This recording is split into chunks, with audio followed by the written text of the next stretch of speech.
A very good afternoon. Should I allow a few minutes for everybody to settle down?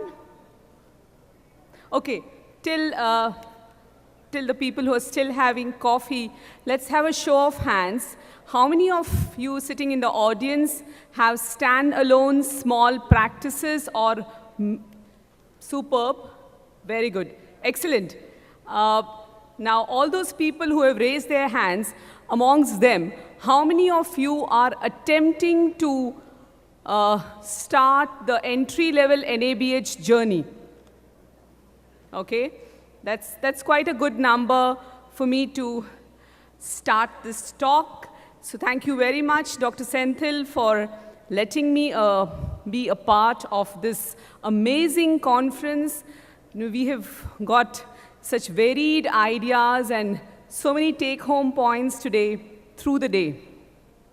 Now, the very reason that I'm standing here today is maybe to prove the point that quality is and cannot be the prerogative of the so-called big hospitals.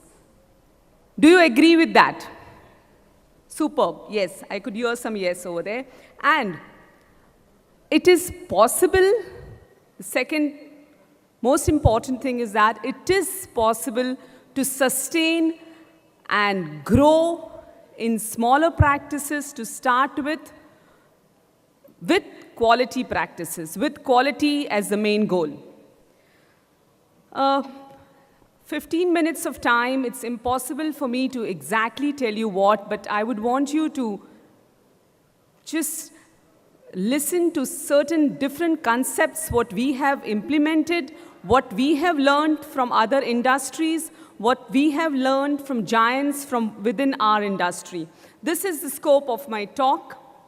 Quality versus accreditation, the definition, features and errors, what features does a patient want in your center, and of course, like what I said, sharing successful concepts from giants from our industry and from other industries.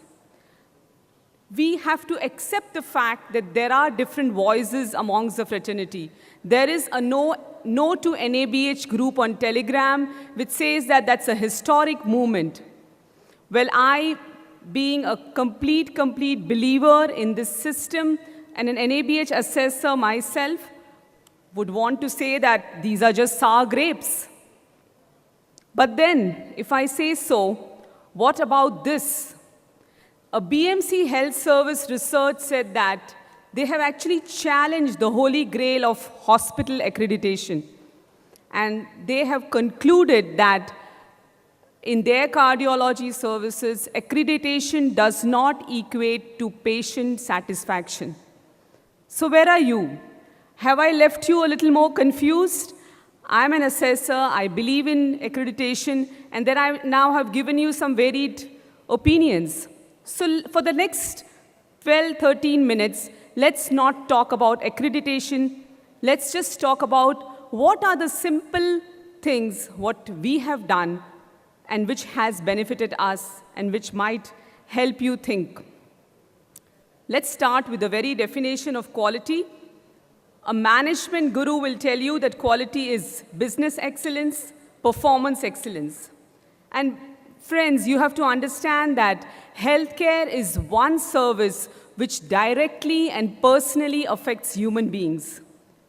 So meeting customer expectations, meeting patients' expectations, it should be feature-rich and definitely free from errors. This slide I have borrowed from Dr. Suresh Lula. And he says that enhancing customer experiences will happen with increased satisfaction due to more features. And of course, reducing errors in customer experience will reduce dissatisfaction. So you have two things. You are increasing the features, you value add to your services, at the same time you reduce your errors. And will this organization benefit? Of course, the organization will benefit. There will be higher income due to increased footfalls. Your satisfied, or I would rather say your delighted patient is now going to be your brand ambassador and is going to get more patients. Lower costs due to reduction in chronic waste due to errors. So organization benefits with higher footfalls, lower cost. These are the 9 things which helped us better quality, and this I would consider as the most important slide of my presentation. Dr. W. Edward Demings, about half a century back, told us that quality begins with the intent which is fixed by management. And won't we all agree to that? That if you look at various features which throughout the day people told you to improve and make your center patient-centric, you will be surprised that in a patient survey, 80% of patients said that the first thing what they would want in a center is not state-of-the-art equipment, is immediate attention at the reception, 80%, as compared to only 20% which said that they want state-of-the-art equipment in a hospital. This is the example which I would like to give you. We heard Dr. Arvind and Mr. Tulsiraj say today that they have seen that an Arvind Eye Hospital is not just an infrastructure. The DNA of the organization is in walk the talk. The management firmly believes in quality, the management firmly believes in frugality, and that's how their system works. If your staff at any point of time gets 1% doubt about your intent, whether you're really, the top management is really bothered about quality or not, even a 1% doubt, I can give you in written guarantee that actually getting quality systems in place in your hospital will just be a distant dream. So the first and the foremost thing is that whatever is the size of your hospital, you as the owner, you as the top management, once you decide that you want quality practices in your hospital, please stand by it. Do not compromise. Come what may. This is the first step which I want you to do, and think about it. The second, think about how good is your team. Your team needs a very charged up environment. Training, training, and then some more training. Imagine these 2 pictures. Imagine in your mind your own hospital. Would you like an environment which is charged up with regular trainings, learning and teaching something new, maybe on a weekly basis to start with, as compared to the complacency which sets in an environment where they are not learning anything new, right? I will not give you the details of training, but I want you to understand this concept. A charged up environment versus a complacent environment. Well, how can I be protected? Your staff might be thinking that. Are you taking enough care of them? Before even you take care of them, have you heard about the IKEA model? IKEA has a success story all across the world, but now it has taken India with the storm, right? You've heard what happened in Hyderabad. So the IKEA are a very flat organization. Dr. Debashish Bhattacharya is sitting over here, and he would sort of tell us that his organization, Disha, almost follows the IKEA model. It is a flat organization. There are no subordinates. Everybody is a co-worker. That is the new idea and concept which we need to understand. Respect for your workers, care for your staff. How much do you care for them? On a daily basis, what do you do for them? On a yearly basis, what do you do for them? Simple things as getting them a health insurance in today's world will motivate them to work better in your hospital. This motivated staff now is ready to take the next step. What is the next step? Ownership of processes, right? So if your staff is ready to take the ownership of processes, things will be different. Why? Because in any organization, whether it is small or big, if the staff is not ready to take ownership of processes, quality can happen, yes, but as a matter of chance, as an accident. And errors can happen as an accident. So there is no uniformity of quality service. At times, there is good quality. At times, there are errors. So you need to set in a system by which your staff is motivated enough to take ownership of processes. And what would be the first thing your staff need to do to take ownership of processes? Is this: write their own standard operating procedures. Friends, I have taken a webinar for about 40 minutes on how to write an SOP, which is freely available on YouTube. If you feel motivated enough, go back and see it with your staff. We take immense pride in the fact that our staff have written the SOP down for every important task in the organization, and I believe, and I hope that you agree, that writing SOP is the most fundamental fact-finding mission for quality improvement process in any organization. Unless and until you do not examine what is happening at grassroots level in your organization, how on earth are you going to improve things? And I, as an NABH assessor, have been in an unfortunate, almost frustrating position so many times when hospitals cut, copy, paste SOPs.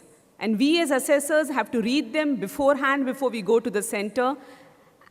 So much so that they don't even bother to change the name. A hospital in Kanyakumari would read Rajasthan Hospital in Ahmedabad. I see the smile on Dr. Tejas's face over here. But that's true, and I'm telling you the fact. So really, would you want to do that? You're already spending the time, money, and energy to copy, paste. Might as well do it the right things for the right reasons. And this is exactly what this gentleman over here says. Anybody who can identify him?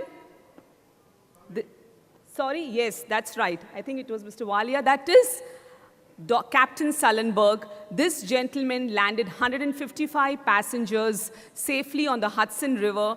And what is he doing now? He is into safety in the US healthcare. And this is what he has to say after he has examined and worked with the US healthcare for so many years. And I quote, unquote, that it does not make a difference whether you are a cowboy or a doctor.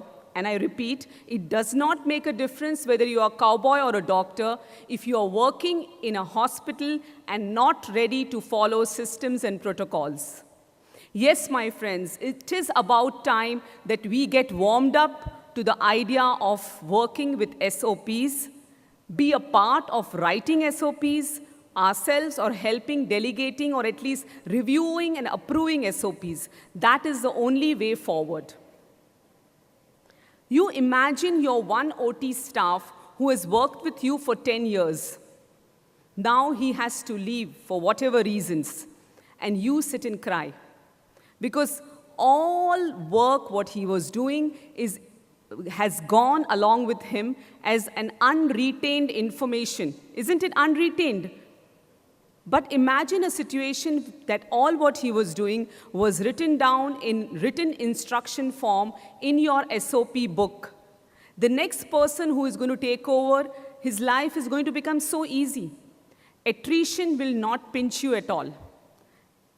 So anyways, I hope that you see the 40 minutes webinar that will throw more light on this. I have, in the interest of time, I have to move on. What is the fourth point? Accountability. Cleanliness of toilets? Yes. There is a key performance indicator from the doorman to the chairman. Everybody has a key performance indicator, and everybody has to present their data in their quarterly meetings. Is it possible even for a small organization? Very much possible. Henry Ford said there are no big problems. There are only just little problems. And how do you go about taking care of these little problems? You all have a small book in your bags. Have you all seen that? The Kaizen book, okay? So this Kaizen idea has been taken from Toyota, And there is a basic idea card. Involve your staff in writing down ideas, writing down solution to problems. Let them be a part of your quality improvement journey. Remember, friends, attrition is not only about money. Attrition is about money and lack of gratification. If your staff is motivated, trained, in a part of your quality improvement program, you don't need to worry about attrition. These are a few of my Kaizen ideas. Just skip through it. Point number 6, surveillance to maintain quality. Of course, your critical areas. And what is the critical area in an eye hospital? The operation theater, your sterilization, terminal cleaning, your anesthesia and surgery protocols, they need to be monitored and they need to be documented. That is very important. Of course, to even make you medico-legally safe. Point number 7, listen and learn from your patients, not just a feedback slip like what it is seen, what you tick at the end of your hotel meal. Sit one-on-one and understand what your patient really wants. Learn from your patients. They come to your center. NABH assessors or any assessors will come only once in a year or something like that. But they come to your center every day, and they can firsthand tell you what they would like better in your center. So please reserve a staff and some time for that.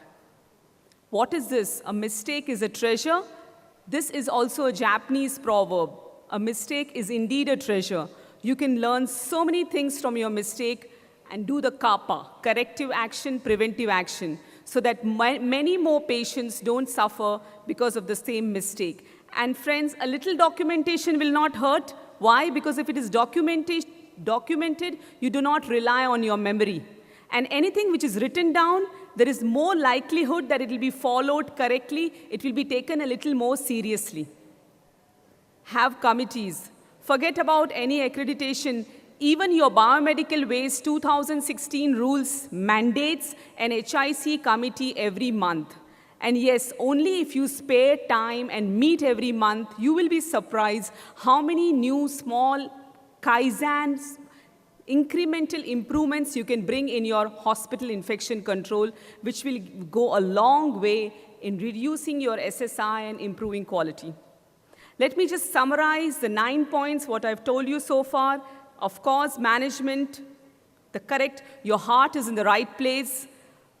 IKEA and the Disha model, all co-workers, write your SOPs, do work and improve work, accountability with key performance indicators, patient experience, not just patient feedback.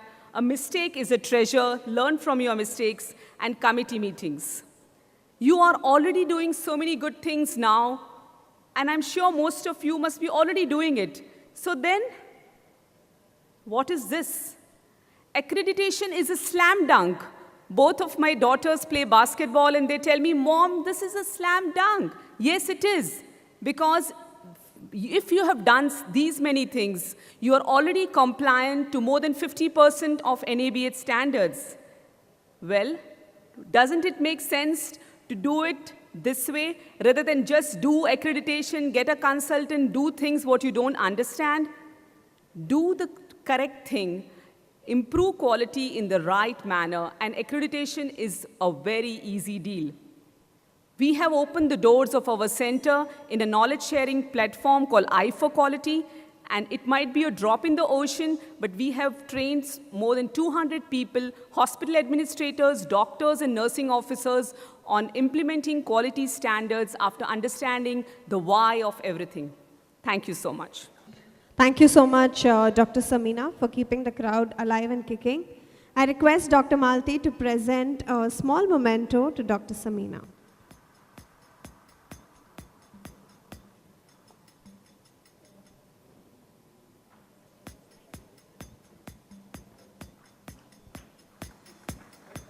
I'm sure all of us now will take that one little step and maintain